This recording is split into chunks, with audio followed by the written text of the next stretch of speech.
I'm a media artist. My name is VJ Amel. VJ is a video jockey.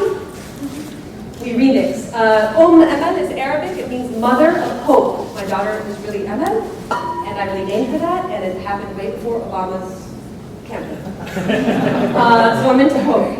I also practice yoga on a regular basis, and I spend half my life in a computer and half of it grounded. So that's why I took off my shoes. And I want to invite you guys to tweet and to Facebook my presentation. I didn't put the hashtag TEDxHayward, but it's up there. I didn't realize it. I would have put it in my presentation. That's my Twitter account. And the reason why is because I feel like I want us to learn for a new way to have events and presentations in a new way where the audience can participate through social media platforms and stay present. I don't want to lose your attention. I want you to pay attention, and I want you to be present with me, and I'm fully engaged with you, but I want us to use technology and let us extend into technology, or let technology extend us, and to think of technology as part of us being present and not as something to divide us. So I'm going to ask you to try something really hard, which is to tweet and pay attention at the same time. Point and see, that's the deal. Yeah, right. Okay. So, who am I? So, I'm a media artist. I'm a critic. I'm Egyptian American. I'm a second-year doctoral student at the University of Southern California. And I have started an organization called R-Shief, and that is a nonprofit organization that experiments with innovative research methods. I began in 2008. I was archiving Gaza. We started by archiving, and it's grown. A year ago, I was invited to the Arab Techies Women's Conference in Beirut, Lebanon, where I realized the hashtag in Twitter was really big there. And I was watching how the people in the region, especially Egyptians and Tunisians, it stuck out to me at the moment, were using Twitter and were leveraging social media for their for activism and for bridging, between different Arabs, being Tunisians and Egyptians and Syrians. And I was like dumbfounded. So they're like, okay, we're going to use this hashtag 18 women, and we're going to document the conference. Like, great, and I'm going to go home and I'll visualize it. They're like, great, we did this. 5 days, 30 amazing women, tweeting away, and we thought we had all this valuable information that we can share. I went home 2 weeks later, I'm like, all right, we put this stuff on Twitter, it's gone. It's that ephemeral, it's gone. So I went on this sort of campaign to data mine Twitter. It was not easy. I used their API. I started in August 2010. I have been data mining Twitter since. So when January 25th happened, I was ready to start data mining the tweets that were coming in on the hashtag Jan25. I had the system in place, and I started saving about 100,000 tweets every 5 minutes. I started with Gaza, WikiLeaks back in August when that was big, and then Jan 25 in January 25th in Tunisia and Morocco, and now I basically have created an entire archive of tweets for the past year. And I just want to point out to you that one of the things that we encountered was, I had the system was going great, then all of a sudden January 25th happened, and I started aggregating that, and we broke the server. I had to migrate to twice, to a VPS, and then to a dedicated, and now we're on the cloud, so we're good to go. So it's been a journey.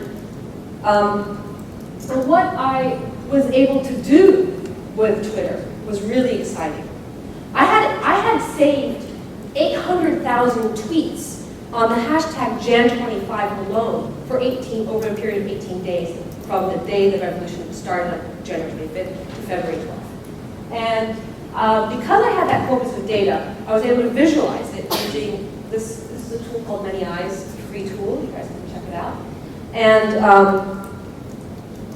I was able to put in these 800,000 tweets into what is called a semantic analysis. What that means is we are studying the words in relationship to other words.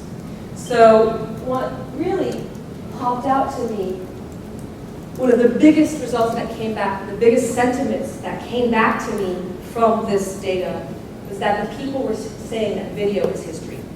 And here you can see that how many people were retweeting it, and it was pretty powerful that I was able to get one sentiment, distill it down. And indeed, in Egypt specifically, more than the other revolutions, video did play a role. And I would go on to say that the arts and video making and creative making had a very important role in co-creating this revolution.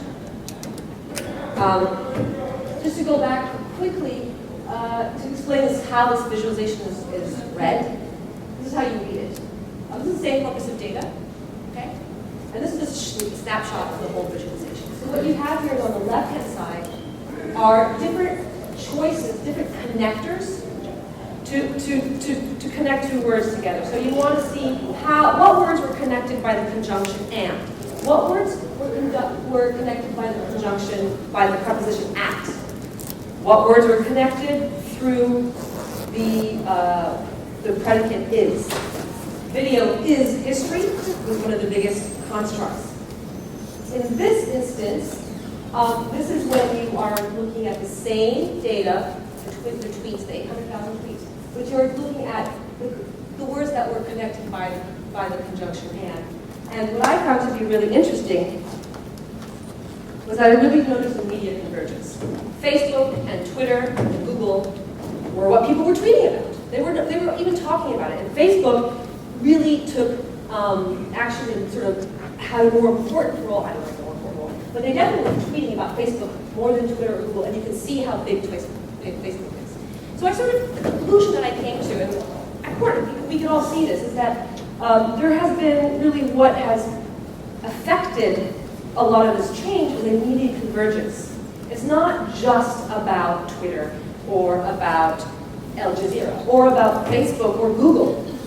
It's this what Henry Jenkins, who is a professor at USC now, and head of the MIT lab at MIT, and is now heading the part of the Annenberg Fellowship lab at USC. He has sort of theorized around media convergence and that we are moving into this sort of transmedial, hypermedial media convergence where cinema is games and games is cinema. We get our superheroes from where? Comic books, or are they superheroes coming from the games now? So there's a media convergence, and now we have characters who migrate between media platforms. We have characters in film that now there are games about them, and now there are Facebook pages about them, and there are Twitter accounts. So really, I think that if anybody wants to take a deep look at this, what happened and this revolution and how it was encoded, it's critical that we look at all the media platforms and we understand the hybridity and the interaction among the different players. So as I've been moving along the world in the last few months, I get a lot of questions about what did you find? What does this mean? What did you find in all this Twitter data? People don't A, quite understand how Twitter works. B, why is this being called the Twitter revolution? C, why are countries completely cutting off the internet? And ultimately they want to understand who is the opposition. That's what many people are asking. And I think that it's a question that keeps coming back to me, and I think that the answer lies in this media convergence. I cannot answer this question with my Twitter data alone, because Twitter is designed using a flat model, okay? This is where I think we can get into more deep analysis of the media platforms to really understand more clearly what is the relationship between the people who are creating change and the technology that is converging. And so I realize that as a designer, as an artist, I think that there is a design going on here with Twitter and Facebook, and that design structure is in their culture of their organization. It's in the culture of Facebook, and you go to the campus, you can see it. It's in the design of their database, and it's in the design of their website. Twitter is same, but Twitter has a different culture and a different design. So Twitter is what I call a flat design. It's a one-to-one. So basically, when you go to Twitter, you get a list of what I call headlines. It's a list of headlines, that's about it. But every data is high data compression and high data rate. And a way to think about, how this flat design model works is if you have a group of people that you are studying, and you put them in a room, you give them all caffeine, you study that. You give them all water, you study that. You give them all Coca-Cola, whatever. And you study that. You give each subject the same thing. So it's a one-to-one correlation. You are studying how that individual subject is affected by whatever condition. Now, similarly, Facebook has what I call is called a visual nested design. In other words, their model, their design model is designed to build community. Their model is designed around people. And so this visual nesting design is like this. So if you have the same group of people and you're conducting your scientific experiment, rather than giving everybody Coca-Cola and then everybody water, you break up them into groups, and you give group A water, and you give group B Coca-Cola, and C the whatever. And then you no longer are studying the effects on the individual. You're now studying the effects on the groups. This is called a nested design model, and you can see visually how they actually are visualized. Facebook is nested in a way that you have visually you have your page, and then in your page, within that visually you've got a post, and within the post you have an image, and within the image even you can see the borders. You have the comments, and you see how the comments, there are borders around the comments, and the comment is within the post. That's nested. That creates there's a hierarchy involved. The data is very hierarchical. It's very comfortable for people, human beings, to function with a nested design model because we like to be nested. We like hierarchy, and I think that we like to know we like to interact with groups and know who we are and know our relations among people. Twitter cannot tell me who is the opposition, but Facebook could. At least not who specifically, and I'm not interested to know who, because I actually don't think that there's any one person. I think that there are so many people behind this revolution. There are so many leaders in this revolution that the only way you are ever going to know who the opposition is to aggregate the community, is to understand that vibe, that culture, because there's an ethic underneath it. I want to just point out to you what I will be doing with Facebook. This is a group page. It's called the Syrian Revolution. I have already been data mining this page because it's a public page. And I want to point out that there are 161 people who liked this particular post that was posted 20 minutes before. 317 people on a post that happened 50 minutes before. Right? It's just huge community that they're able to build and really fast. So I've been data mining, this stuff since 2008. I started data mining Twitter. I started R-Shief. I built the organization because as an Arab American, as an Egyptian American, someone who's worked in the Middle East for 25 years, I came to the realization that the language, Arabization of language, the Arabic language on the internet, getting these characters on the internet was a big challenge. I spent 2 years just working with trying to get the Arabic characters online, right? That was a lot of work. Now we have other issues about semantic analysis of Arabic and whatnot. However, in order to really get deep into the language, I believe that we need to start pre-processing in the native language. Because the internet sort of has grown out of the English-speaking world. However, pre-processing, which means sorting through the data before it actually even gets to a level of interface with any other computer. When we need to do this level, we need to do this work in the native language, at this level, at this deep structural level of building any website or any interactive platform.